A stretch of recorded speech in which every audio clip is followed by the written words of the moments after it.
नमस्कार, अपना उत्तराखंड बुलेटिन देख रहे हैं आप। मैं हूं आपके साथ साहिल धुलिया। बुलेटिन की शुरुआत करते हैं। केंद्रीय गृह मंत्री अमित शाह 30 अक्टूबर को देहरादून पहुंचेंगे। यहां वो एक जनसभा को संबोधित करेंगे। अमित शाह की जनसभा धर्मपुर विधानसभा में होगी। जनसभा से पहले वो सहकारिता विभाग की घसियारी कल्याण योजना का शुभारंभ करेंगे। इस दौरान वो प्रदेश भाजपा की कोर कमेटी की बैठक लेंगे। इस दौरान वो पार्टी के प्रांतीय नेतृत्व से चुनावी तैयारियों की नब्ज टटोलेंगे। इस बैठक में वरिष्ठ नेताओं को चुनाव में पूरी ताकत से जुट जाने का आह्वान भी वो करने वाले हैं। विधानसभा चुनाव के लिहाज से शाह के इस दौरे को खासा अहम माना जा रहा है। वहीं 5 नवंबर को प्रधानमंत्री मोदी केदारनाथ के दौरे पर उत्तराखंड पहुंच रहे हैं, जिसको लेकर भी प्रोटोकॉल मंत्री ने बताया कि प्रधानमंत्री बाबा के दर्शन के बाद आदि गुरु शंकराचार्य की प्रतिमा का अनावरण करेंगे। साथ ही केदारनाथ में होने वाले 400 करोड़ के पुनर्निर्माण कार्यों का शिलान्यास भी प्रधानमंत्री मोदी के द्वारा किया जाएगा। 30 तारीख को हमारे देश के गृह मंत्री और सहकारिता मंत्री एक महत्वाकांक्षी योजना हमारी सरकार की मुख्यमंत्री घसियारी कल्याण योजना, उसकी यहाँ से लॉन्चिंग होने जा रही है। और पूरे प्रदेश में 670 जो हमारे बैंक्स हैं और 292 जो हमारी बैंक शाखाएं हैं, पूरी जगह जो है हर कार्यक्रम जो है यहाँ से लाइव होगा और हर पैक्स में भी कार्यक्रम किया जाएगा। और उस दिन पैक्स कंप्यूटराइजेशन का भी विधिवत जो है उद्घाटन हमारे गृह मंत्री और केंद्र सरकार में जो हमारे सहकारिता मंत्री माननीय अमित भाई जी करने वाले हैं। हमारे मुख्यमंत्री जी, हमारे पूरे सरकार के मंत्री, सभी सांसद इसमें हमने बुला रहे। देश के प्रधानमंत्री जी 5 तारीख को केदारनाथ आ रहे हैं और उसकी व्यापक तैयारियां अभी से शुरू हो गई हैं और पूरे देश में कई स्थानों पर इस कार्यक्रम का जो है प्रसारण भी किया जाएगा। हर जगह बड़े बड़े कार्यक्रम भी आयोजित किए जाएंगे और प्रधानमंत्री 5 तारीख को केदारनाथ से इस कार्यक्रम का उद्घाटन विधिवत करेंगे। वहीं गृह मंत्री अमित शाह के दौरे को लेकर उत्तराखंड बीजेपी अपनी तैयारियों को अंतिम रूप देने में जुट गई है। 30 अक्टूबर को गृह मंत्री उत्तराखंड के दौरे पर आएंगे। इस दौरान देहरादून में उनकी एक जनसभा भी होगी, जिसके बाद अमित शाह उत्तराखंड में मुख्यमंत्री घसियारी कल्याण योजना का शुभारंभ करेंगे। इसके साथ ही अमित शाह बीजेपी की संगठनात्मक बैठकें भी लेंगे। वहीं संभावना है कि गृह मंत्री Amit Shah BJP core group की बैठक भी लेंगे। इसी कड़ी में बीजेपी प्रदेश कार्यालय में एक अहम बैठक हुई, जिसमें गृह मंत्री के आगमन की तैयारियों को लेकर पार्टी कार्यकर्ताओं को जरूरी दिशा निर्देश दिए गए।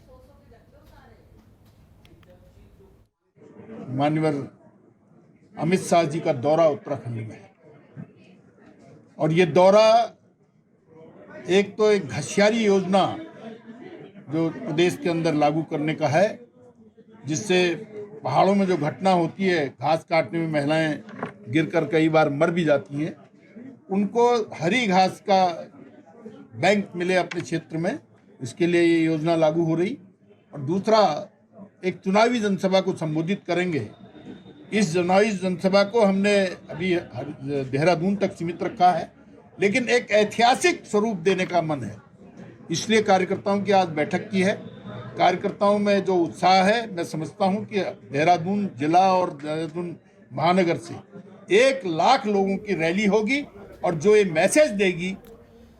वहीं सीएम पुष्कर सिंह धामी ने अपनी विधानसभा क्षेत्र खटीमा का दौरा किया। इस दौरान उन्होंने खटीमा में निर्माण कार्यों का जायजा लिया, साथ ही निर्माण कार्यों की समीक्षा भी की और सभी अधिकारियों को उन कार्यों को जल्द पूरा करने के लिए कहा। वहीं मुख्यमंत्री ने मंडी समिति में धान क्रय केंद्रों का भी निरीक्षण किया और लोगों से उनकी समस्याओं को भी सुना। धान की जो फसल है उसकी ठीक से खुलवाई हो, उसके लिए मैंने मंडी परिसर में जाके उन क्रय केंद्रों का भी निरीक्षण किया है।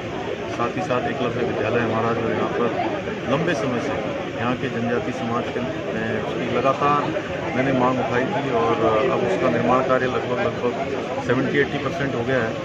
मेरा यह भी प्रयास है, मैंने आज विभाग के अधिकारियों को कहा है कि 15 दिसंबर तक उसको भी पूरा कर दें, हैंडओवर कर दें। इसी प्रकार से बाईपास है, उसका भी जल्दी से जल्दी जो है काम पूरा हो। हमारा जो बस अड्डा है उसका काम भी पूरा हो।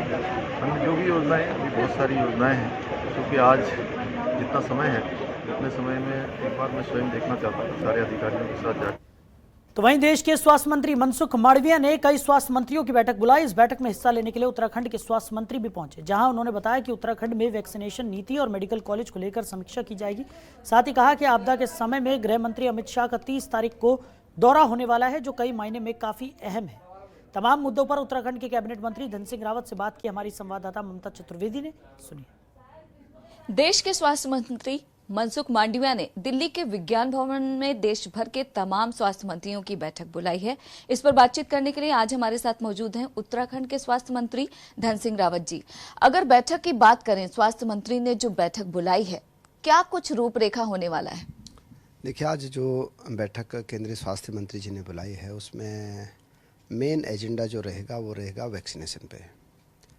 और हमारा राज्य उत्तराखंड तो वैसे भी जो है 100% वैक्सीनेशन पहली डोज हमारे यहाँ लग चुकी है। दूसरी डोज भी हमारे यहाँ लगभग 50% जो है लग चुकी है।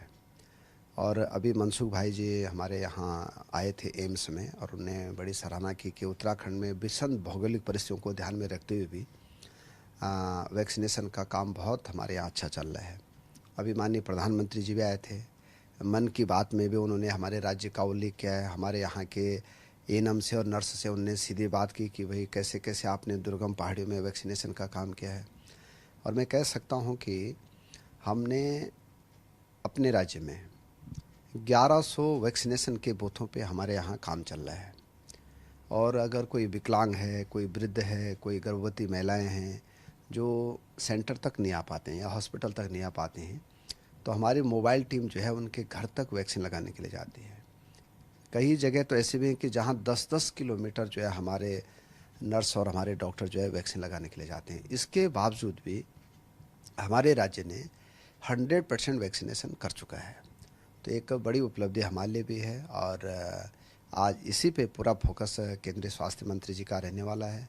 दूसरा ये है कि जो तीसरी लहर है, तीसरी लहर के लिए भी राज्यों ने क्या क्या तैयारियां की हैं उस पर भी आज विचार विमर्श होने वाला है कि भाई भारत सरकार ने जो पैसा दिया है वो कितना खर्चा हुआ है, राज्यों ने अभी क्या तैयारियां की। तो काफ़ी तैयारी हम लोगों ने तीसरी लहर की भी की है। तीसरा यह है कि अभी माननीय प्रधानमंत्री जी ने बनारस से एक बड़ी लॉन्चिंग की है स्वास्थ्य के क्षेत्र में, तो उसकी भी आज रूपरेखा बनेगी कि भाई जिले स्तर पे कैसे जो है अपने हॉस्पिटलों को और अच्छा किया जा सकता है। और 3 मेडिकल कॉलेज हमारे भारत सरकार ने हमको दिए हैं, उनके भूमि पूजन, उनका कब काम शुरू होगा, इसके लिए भी आज समीक्षा हमारे केंद्रीय स्वास्थ्य मंत्री जी करने वाले हैं। देखा जाए उत्तराखंड में जिस तरीके से आपदा आई हुई है, पूरा उत्तराखंड परेशान है। ऐसे में क्या आपको लगता है कि जो वैक्सीनेशन की रफ्तार है वो कुछ धीमी हुई है? देखिए, वैक्सीनेशन की रफ्तार 3 दिन तो ढीली रही पूरे राज्य में है, लेकिन अब धीरे धीरे रफ्तार पकड़ चुके हैं क्योंकि हमारे राज्य में पढ़े लिखे लोग भी हैं और लोगों के समझ में आ गया है कि अगर जान बचानी है तो वैक्सीन लगाना जरूरी है। वक्त देने के लिए शुक्रिया। कैमरा पर्सन कमल के साथ ममता चतुर्वेदी, जनतंत्र टीवी, दिल्ली। वहीं उत्तराखंड के राज्यपाल लेफ्टिनेंट जनरल गुरमीत सिंह पौड़ी पहुंचे, जहां सर्किट हाउस में पहुंचने पर राज्यपाल के आगमन पर पुलिस ने उन्हें गार्ड ऑफ ऑनर दिया। बता दें, राज्यपाल लेफ्टिनेंट जनरल गुरमीत सिंह अपने 2 दिवसीय दौरे पर पौड़ी पहुंचे।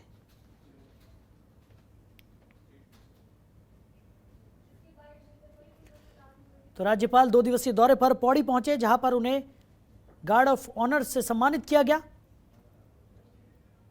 तस्वीरें आपको दिखा रहे हैं।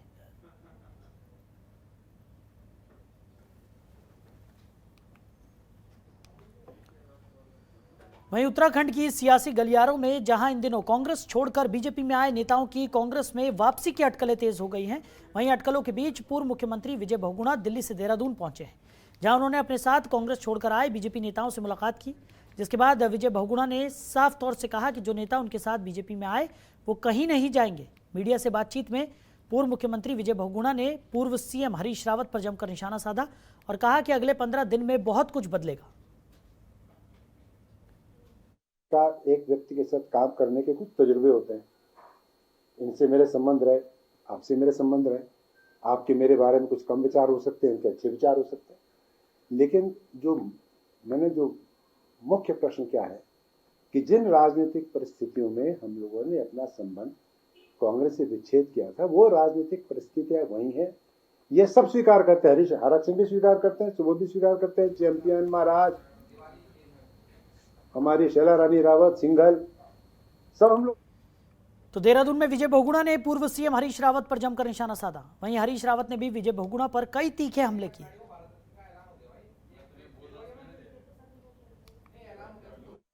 विजय बहुगुणा जी ने क्या गारंटी ली है अपनी पार्टी से, ये उनके और उनकी पार्टी के बीच की बात है। और उसके लिए क्या कीमत देने जा रही है भाजपा, उससे भी मुझे कुछ लेना देना नहीं है। बल्कि मेरी तो एक प्रार्थना है भगवान से कि ज़्यादातर ये उजाड़ू बल उधर ही रहें, तो भाजपा की जो गत आज हुई है उत्तराखंड के अंदर, वो आगे भी इससे बुरी गत होगी, वो निश्चित है। तो इसलिए उनका उधर रहना हमारे लिए शुभ है। यदि वो उधर नहीं होते तो इतने प्रचंड बहुमत के बाद भाजपा आज ऐसी स्थिति में नहीं होती कि वहाँ हड़बड़ी होती और वहाँ टूट फूट की इतनी संभावना। वहीं अभी हाल ही में जम्मू कश्मीर के पुंछ राजौरी में आतंकवादियों से लोहा लेते हुए नरेंद्र नगर विधानसभा के बिमान गांव के राइफलमैन विक्रम सिंह नेगी शहीद हो गए थे। पूर्व मुख्यमंत्री और गढ़वाल के सांसद तीरथ सिंह रावत शहीद के परिजनों से मिलने बिमान गांव पहुंचे।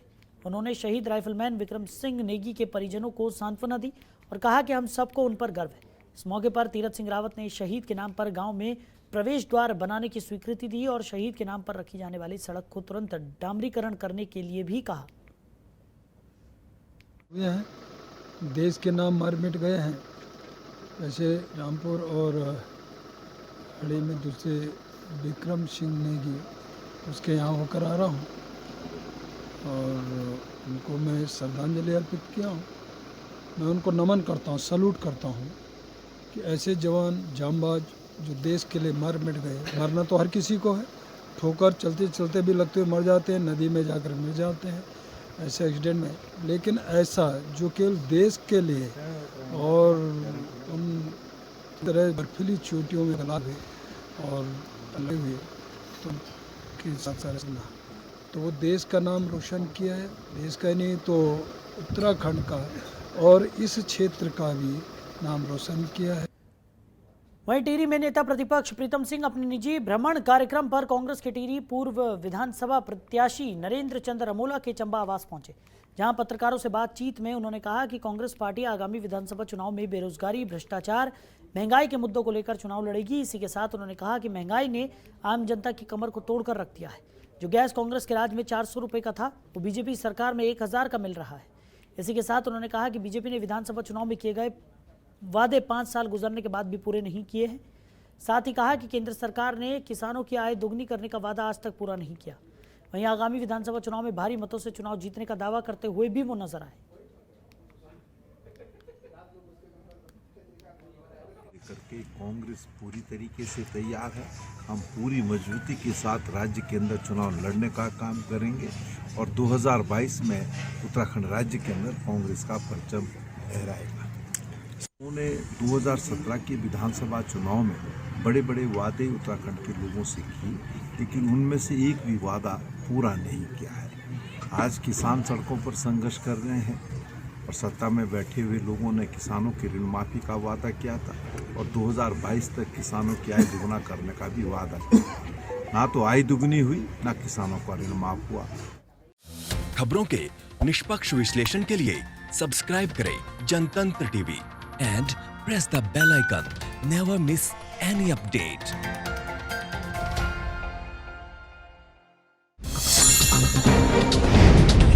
डाउनलोड कीजिए जनतंत्र टीवी ऐप को, जो कि अवेलेबल है गूगल प्ले और ऐप स्टोर पर। अधिक जानकारी के लिए अभी डाउनलोड करें।